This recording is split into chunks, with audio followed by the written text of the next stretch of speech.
The Just MS Show with host Justin Loizos.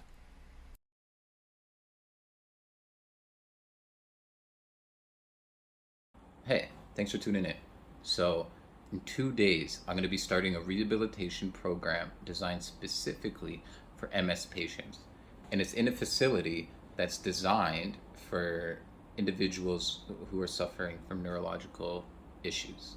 So each specialist inside of this facility is trained in neurological conditions and how to treat them from their own discipline.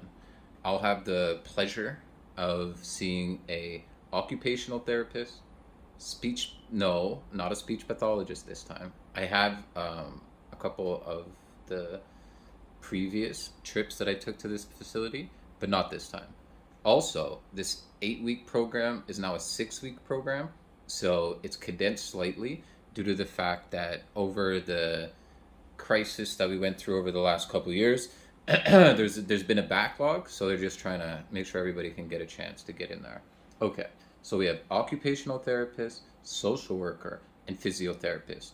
Also, there's a physiatrist who oversees the whole facility, so if you ever run into any issues, she's on hand. So a really great doctor, Dr. Bruno, really enjoy her, very open-minded, and really cares. Great to have on my team of doctors. I really appreciate her.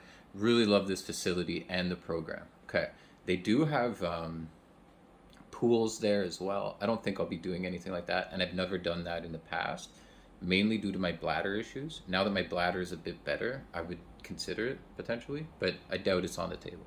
Anyway, what is on the table? Obviously physiotherapy, which will be interesting. It'll be great. It's in a facility, like a gymnasium that's designed for neurological rehabilitation, right? So not a lot of benches to press or dumbbells to lift or any kind of machines that you would see in your typical kind of, fitness gym. No, it's a lot of like beds and different kind of bikes and also just, kind of apparatus that can be useful. Even like beams to not walk on, but use to stabilize, right? Walk with. And, walkers, stuff like that. You get it, you could imagine. Now, the facility is rather large, so I'll be I will be taking my scooter there and then deciding how to best approach it. I'll even be speaking to my team, what they think, and I'll ask for their help to help me make the best decision. Where in my mind, I just want to try to walk and do the best and think I'm going to get the most workout as I do it. But in the end, I don't know how I'll be. And the one thing that honestly I worry about the most is that getting into my apartment, there's a corridor of carpet. So my feet I have a drop foot issue. So that way when I'm really tired, it's significantly worse. And then it can be, potentially hazardous just to get home. So I'll be worried about that. So it's a balancing act always.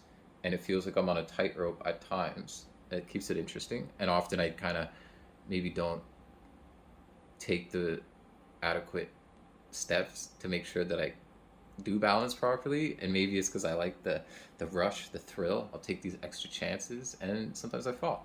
But it's interesting. It's like the X Games walking. What the fuck? The X Games are walking? We'll have an event. Okay, starting, we'll get the gold medal of how long you could stand for. And coming in at 6 minutes and 36 seconds. Well, dude, I could stand for 4 hours. Hold on, that's a different class. It's a different group of dudes. Or ladies, for that matter. Anyways, it's something that I never really thought about until I had to think about it.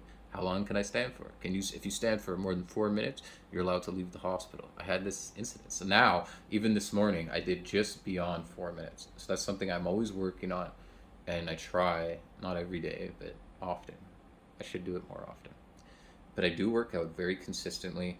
I've can't really see them, really like very firm body. I feel good. Body fat's relatively low.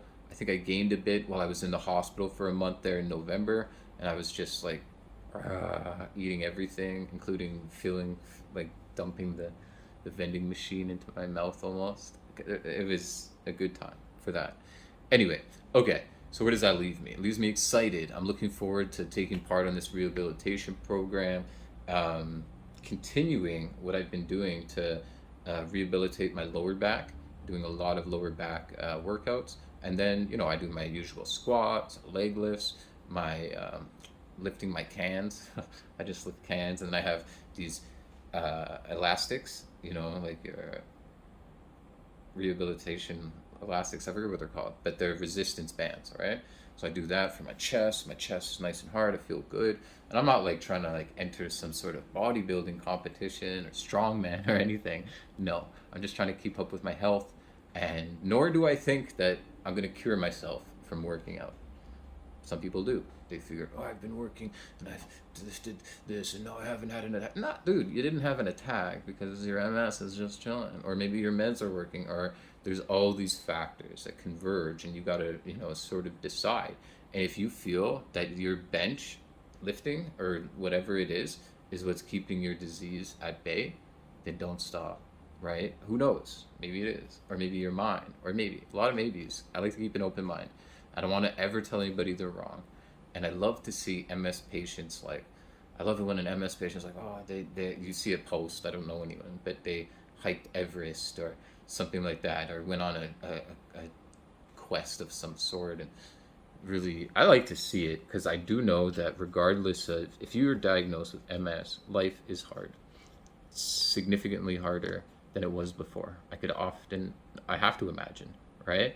So that being said, anybody with this horrible disease that accomplished anything that would be considered cool, amazing, obviously, is just tenfold.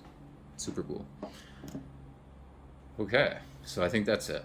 I'm going to try to keep up to date with these episodes. And also, a few other things, but I'll just keep it at this for now. Thank you for tuning in, and I'll look forward to keeping you up to date.